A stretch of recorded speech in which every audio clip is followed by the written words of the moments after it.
o áridas o de la costa, donde llegan pocos ríos. Entonces, es todo un sistema de ciudad. Ahora bien, ¿por qué decimos que desde el punto de vista del urbanismo es rara? Bueno, porque es rara. Porque hay un montón de ellas diseminadas por todas partes.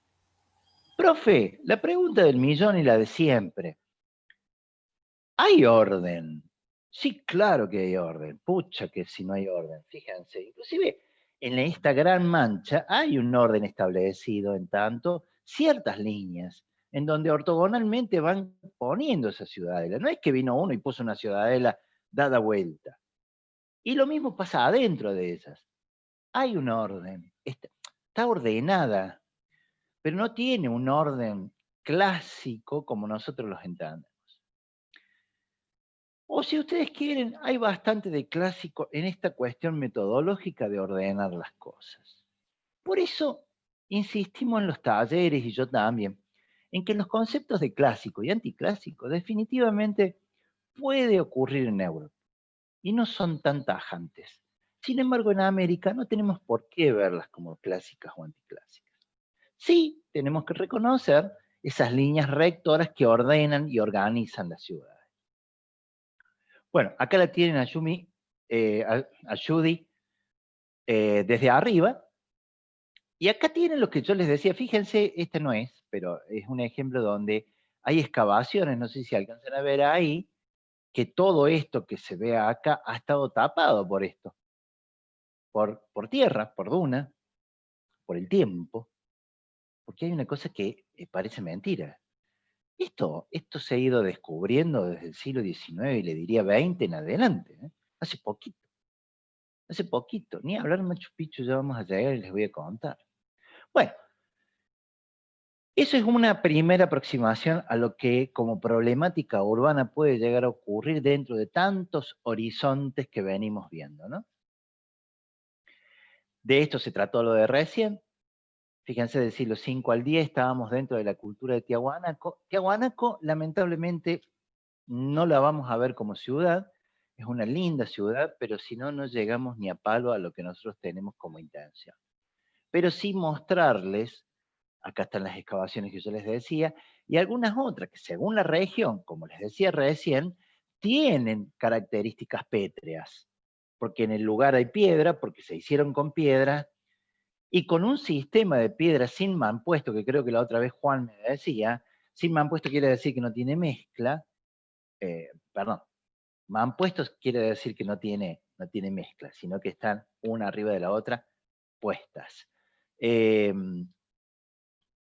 lo que significa esa arquitectura de piedra, en tanto fortalezas, la cuestión militar acá está presente, la cuestión territorial también, etcétera, etcétera. Pero a medida que va pasando el tiempo, se van descubriendo un montón de cosas. Esto es Tiahuanaco, ¿eh?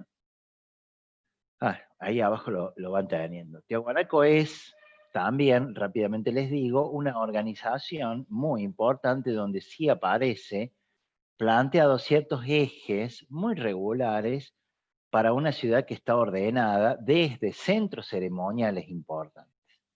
Porque recién en Chanchar no les dije, pero no hay como un centro ceremonial tipo pirámide, como tenían los mesoamericanos. Sin embargo, acá en Tiahuanaco sí, y en Nazca también. Voy pasando rapidongui. Y vamos llegando a lo que es el horizonte. Perdón, me pasé algo que les quería decir. A ver, a ver, a ver, a ver, a ver, a ver. Acá. Esto me acordé recién porque no deja de ser importante. Cuando nosotros hablamos de Nazca y de las figuras de Nazca, etcétera, etcétera, no tengo acá, sí. Estamos hablando de una cultura que también tenía esta disposición en sus ciudades que estaban muy centradas en lo teocrático. Porque yo recién les dije que Chan a lo mejor no tenía esos grandes recintos sagrados, pero sí lo tenía en Tiahuanaco y de ahí me acordé en tanto Nazca, ¿no? Que lo pasé muy como rápido, recién. Y recién cuando vimos Nazca, todas estas figuras de Nazca, bueno, me vuelvo para atrás de nuevo, qué pavote que estoy, por Dios. Ahí está. no les, lo que pasa es que si me entretengo en cada una y no era mi intención, vamos a estar años. Fíjense lo que son los dibujitos, ¿no? Los dibujos de Nazca. ¿Qué se pensó y qué teorías había de que tenían que ser vistas desde los aviones? Que efectivamente estas cosas se descubrieron cuando la aeronáutica tomó un vuelo en todo sentido, y estas cosas se empezaron a ver desde el cielo. Sin embargo, si uno se sube a cualquiera de las montañas que están cerca de Nazca, se alcanzan a ver. Bueno, miren cómo me fui atrás simplemente para recordar que, por ejemplo, ciudades como Tiahuanaco ya van siendo el antecedente de lo que religiosamente después adquieren este horizonte, que es el que nos interesa y en donde vamos a hacer mucho centro, que es el horizonte inca. Los incas son los últimos 100 años, 200 años, 150 años, hasta que llegaron los españoles, que llegaron mucho más tarde que en México, por una cuestión de tiempo de traslado. Nosotros vimos que Tenochtitlan cae en 1510, 13 más o menos. Estas llegan hasta 1550 aproximadamente, 1540 y pico. ¿Por qué? Porque, bueno, los españoles van avanzando, pero bueno, no lo hacen en auto ni en avión, lo van haciendo caminando. Y cuando llegan también se encuentran, así como los españoles se encontraron con Tenochtitlan, una ciudad increíble, cuando llegan a Cusco les pasa exactamente lo mismo. Lo que pasa es que la disposición es distinta. La disposición no solamente geográfica, sino también política. Bueno, ese horizonte incaico, o esa cultura incaica, la vamos a ver del siglo XII al XVI, dice. El XVI es muy generoso, porque en realidad vemos los primeros años del siglo XVI, hasta que Pizarro termina con el tema, pero es hasta 1540 aproximadamente.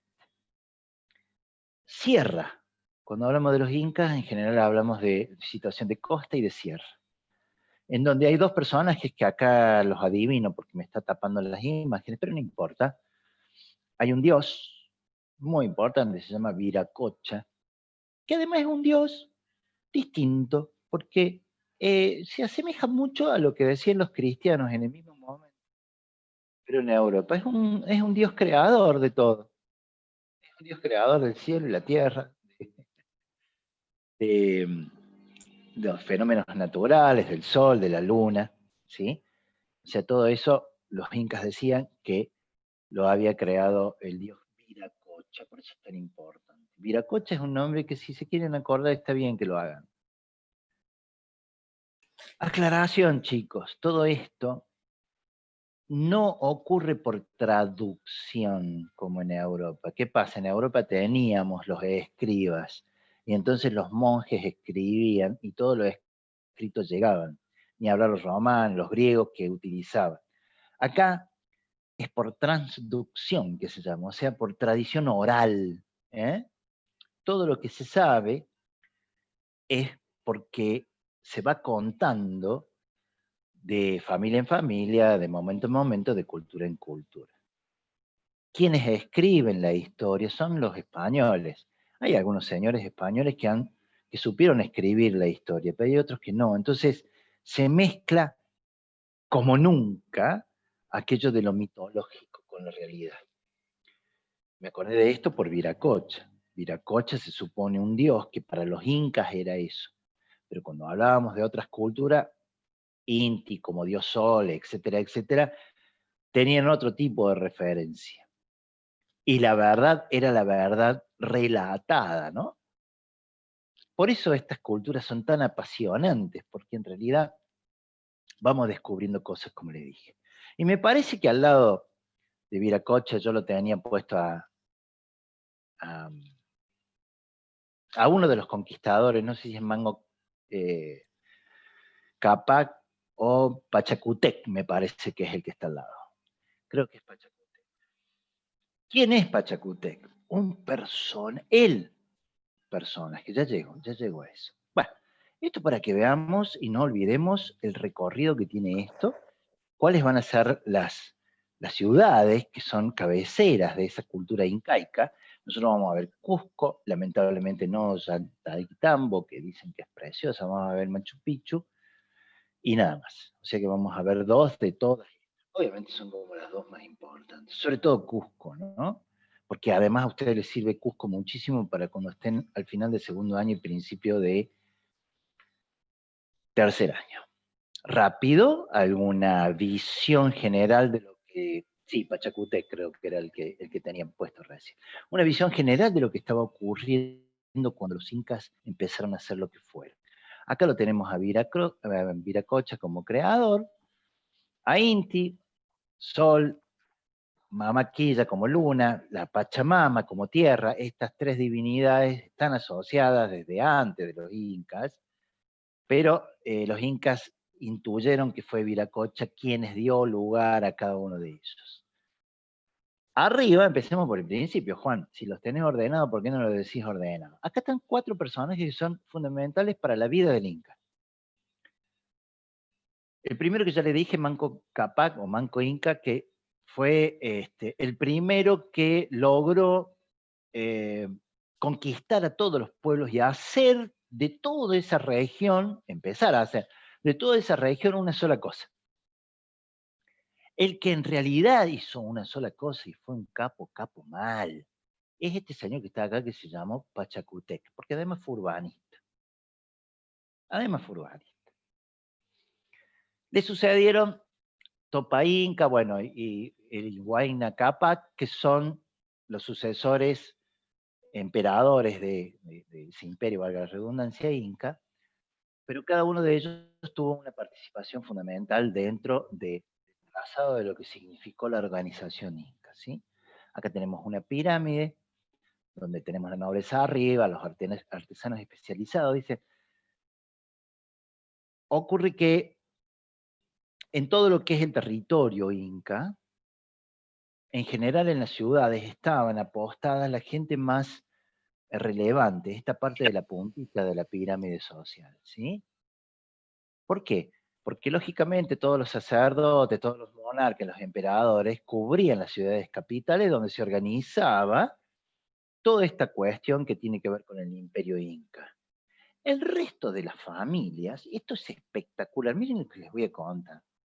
El resto de las familias se organizaban en tribus, no eran tribus, se llamaban ayllus.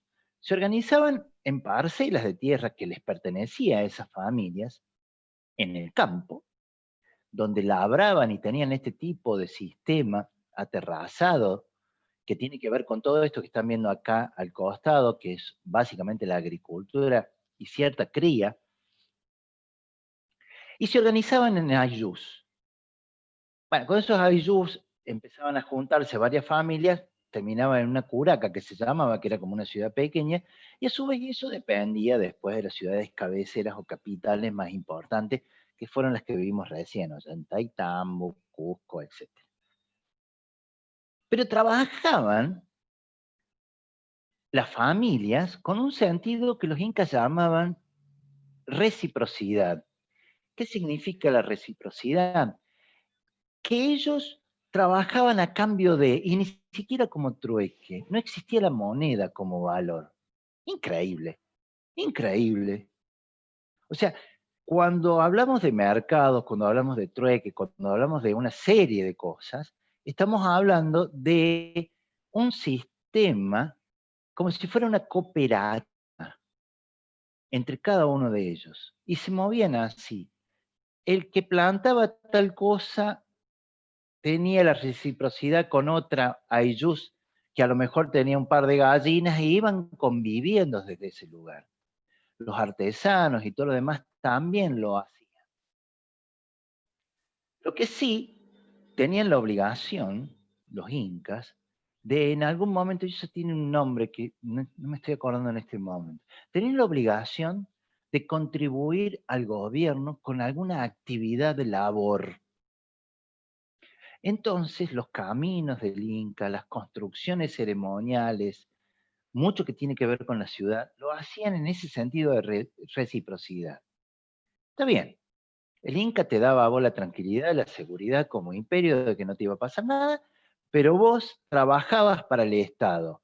¿Cobrabas plata? No, no cobrabas plata, porque la plata no existía. Pero sí tenías esa cuestión de ir convidando al otro sus propias cosas, ¿no?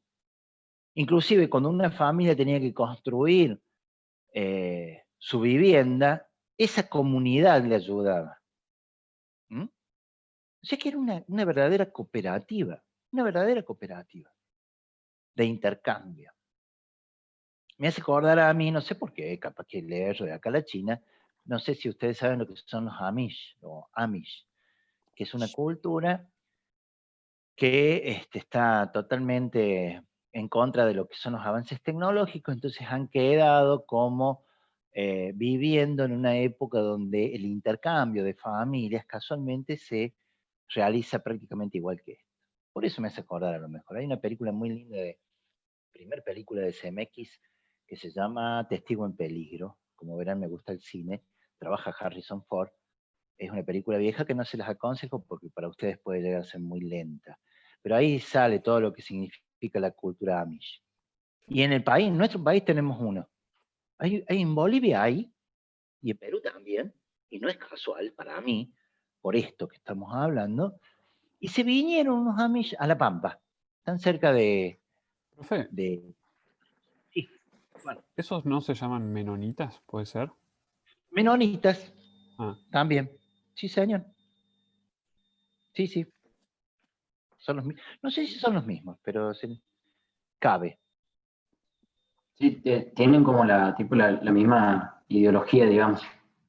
Ellos, Los por ejemplo, menonitas con los Amish tienen ah, el mismo concepto del intercambio de la ayuda cooperativa, Agus. sí, No sé si estabas exacto. vos hablando. En Sí, la sí, sí. película, en la película está buena porque ahí se ve cómo, por ejemplo, se construye una casa y van todos a construir la casa. Se cultiva tal cosa y van todos a cultivar la cosa. Se hace tal cosa y van todos. Bueno, acá pasaba lo mismo con los Ayllus. Creo que se ¿Eh? llama Minga, ese momento en que se juntan todos. La Minga. Mitla, Mitla, Mitla, Mitla. algo así. O Minga puede ser. Minga, Sí, me sí. parece. Bien, bien. Puede ser. Acá pasa algo que la lengua quichua, tiene como distintas también eh, posibilidades de ser pronunciado. De hecho, ustedes van a ver algunas veces escrita de una forma, algo, y otras veces escrita de otra. Yo lo tenía como mita o mitla, y el otro es Ah, yanaconazgo, que tiene que ver con... Bueno, no importa. Pero eso es extraordinario. ¿Qué es lo extraordinario? Que todos conviven en una armonía prácticamente cooperativa y que cada uno de ellos construye el imperio desde algún lugar, ¿no? ¿Qué sigue? Esto. Tremendo. Todo esto que tiene que ver con lo que el imperio inca fue capaz de reunir, fíjense chicos, increíble, desde Colombia a la Argentina, insisto, se hizo a través de dos obras impresionantes de nuestro querido amigo Pachacútec. Pachacútec, maestro.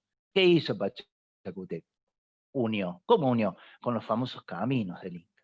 Caminos que iban, acá tienen un esquema en forma prácticamente paralelas, una por la costa y la otra por la sierra, con conectores y una serie de situaciones que tenían que ver con los tambos, con las postas, y luego el traslado con unos chasquis, etcétera, etcétera.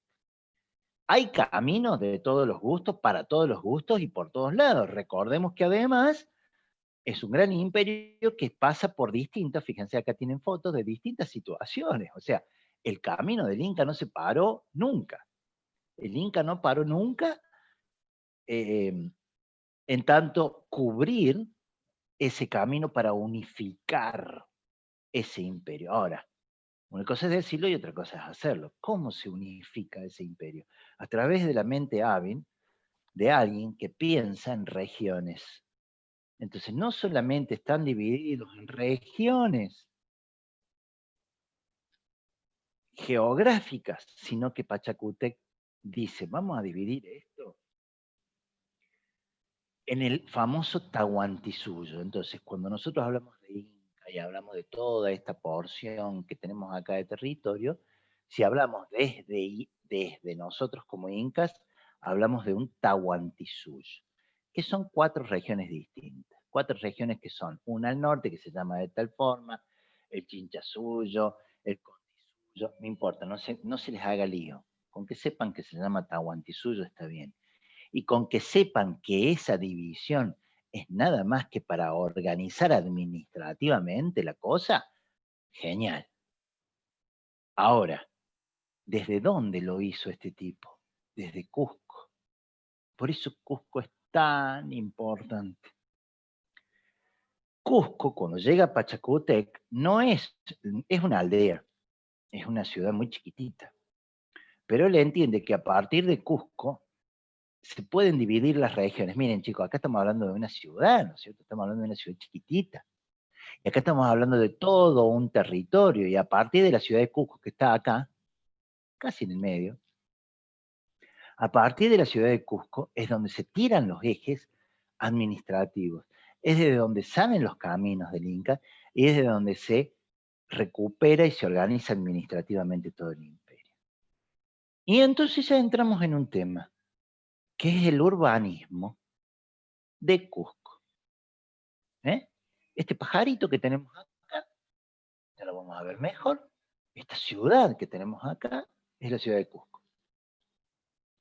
Y ya sabemos una cosa, que a partir de la ciudad de Cusco aparecen los ejes que después van a constituir las regiones. Vamos a los hechos.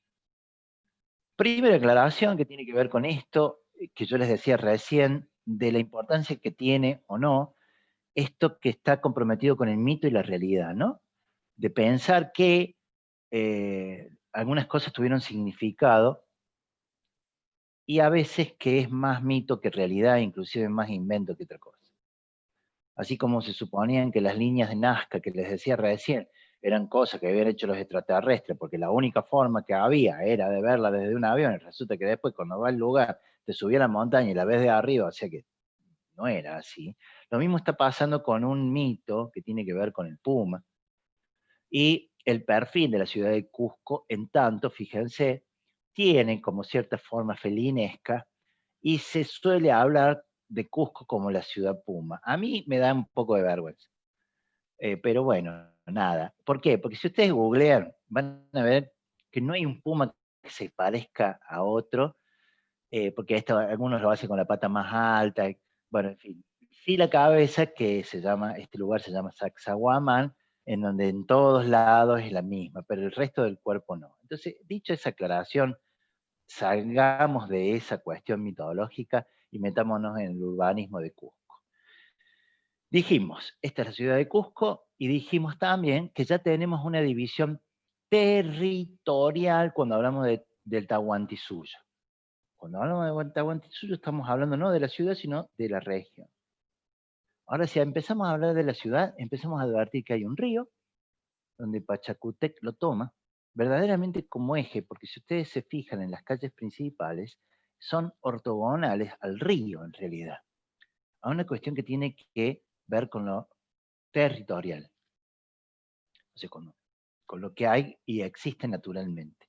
Es decir, el norte acá pasa a como un segundo plano. Si bien hay una inclinación, no casualmente en esta ciudad, pero en general, todas apuntaban hacia el norte y tenían las construcciones estaban bien, y tenían un pequeño desfasaje en tanto el eje del norte por un tema de azimut y de conocimiento de las estrellas, la luna y todo.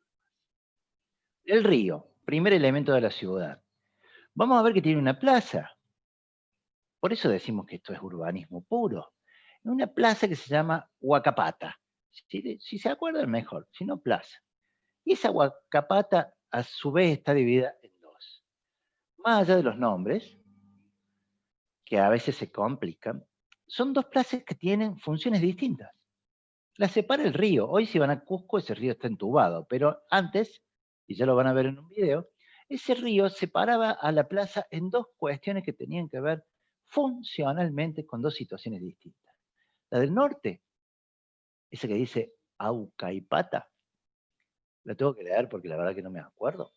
Tiene que ver con lo ceremonial, tiene que ver con lo religioso, tiene que ver con lo que después vamos a ver son las canchas, que son los palacios de algunos sacerdotes. Y la dos es una plaza que está relacionada con el mercado. Se nos viene a la mente las ciudades burguesas, aquellas que tenían que ver con un poder religioso, donde estaban las catedrales, el otro que tenía que ver con el mercado, y el otro que tiene que ver con el ayuntamiento. Si se quiere, la 1 es ayuntamiento y religiosa, y la 2 es la plaza de mercado, pero en América.